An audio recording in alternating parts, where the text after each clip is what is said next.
Hello, and welcome to the basics of how to crush the futures and forex market. In this video, we're going to cover contract specifications. Before we get into that, we need to discuss a small unit of measure for both the forex and futures market. When you trade equities, assuming that you're trading with using the US dollar as your base currency, the smallest unit of measure is actually a penny, or 0.01 of a dollar.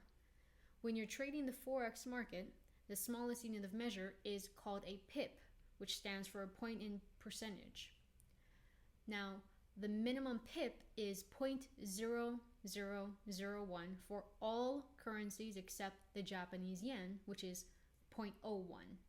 So if you think about it, the minimum amount you can trade in the dollar, the smallest unit of measure for the dollar, is 0.01. That is akin to the minimum pip in the foreign exchange, which is 0.001 or 0.01 for the Japanese yen. Now, it's also different in the futures world in the sense that the tick is the smallest increment move that can be made with a futures contract. So let's get into futures contract specifications. This is a chart that we'll hand out to you at a later point. And what it shows is different instruments or commodities that are traded via futures contracts. So the first column is obviously just category. So for metals, gold, silver, copper, platinum, that they all fall under metals. Hence why they're in that category. The instrument, obviously self-explanatory, the different commodities that we will be trading.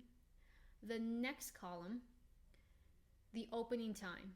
Now there are several commodities exchanges. What we did for you is we got the most liquid or traded commodity exchanges and the times that they open and the times that they close. It's not important to know what is traded on what exchange at this point. Just know that your broker has already taken care of this for you, and these are the times that the market opens and closes in Pacific Standard Time. The next column is a symbol. Just like equities, they have their own symbols, so do commodities. They have their own various symbols. Note that different brokerages might have different symbols for different commodities, so you're just going to have to Google it and make sure you get the symbol that is specific to your broker. These are the symbols that will be used for Think or Swim. Next is the contract month. If you're familiar with options, some of you maybe, some of you aren't, it's okay. There's different contract months where the contracts expire, because if you remember, we're not actually trading the actual commodity itself, we're trading the contract of a commodity. And these contracts, it's just like any other contract, say a real estate contract or a cable contract like we discussed in the other video, it has a certain expiration. For example, your phone bill or your phone contract for your cell phone might expire in 2 years or 1 year. For commodities, they expire at various times. So 10-year T-notes, they expire every 3 months. Gold expires every 2 months, and so on. Each commodity has its own contract month. Each commodity also has its own respective minimum tick value.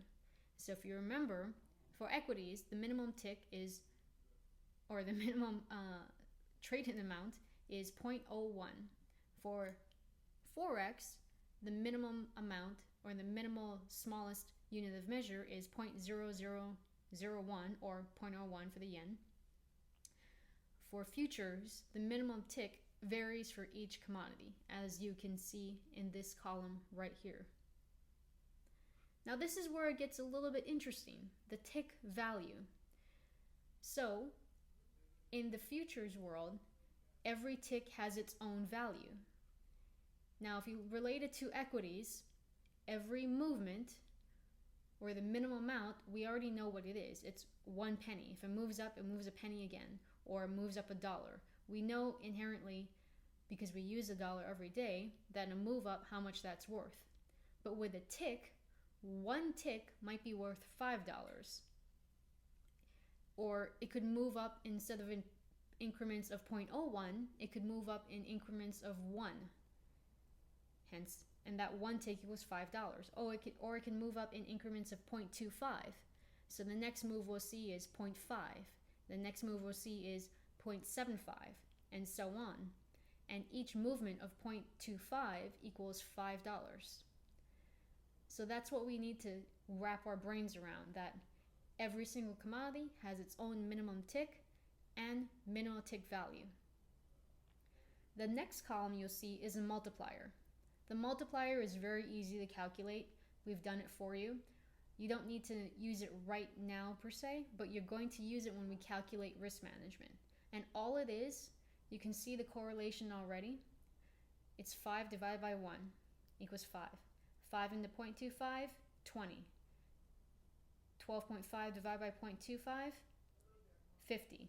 10 divided by 0.1, 100, and so on. And that's what we use to get the multiplier. And the multiplier will come in later when we calculate our risk management, or how many contracts we want to purchase so that we remain within our 1% risk management. The last column is a buffer. Now, if you've been trading with us, you know that we always use a buffer. So with equities, the buffer we use is 10 cents. The buffer that we use for foreign exchange is 3 pips, or 0.0003 for all currencies, or 0.03 for the yen currency. For futures, because it has its own minimum tick, they have its own minimal buffer. And we've already given that to you, and that is what that column depicts. This slide shows future contract month symbols. So as you saw from the previous slide, sometimes certain commodities expire in various months or intervals. And instead of the broker showing you, hey, this expires in February, or this expires in July or August, they shorten it down to alphabets in the ticker symbol to make it easier for them. So instead of showing July, they'll show N. And then after the N, they'll show whatever the year is. So this is just a shorthand that they use to make it easier for them to show you exactly what contract is trading. Now, when we trade outright futures, we're always going to be using what's called the near month. And the near month is just simply the month that's going to expire the soonest to us. Like for right now, say, for example, that this is October.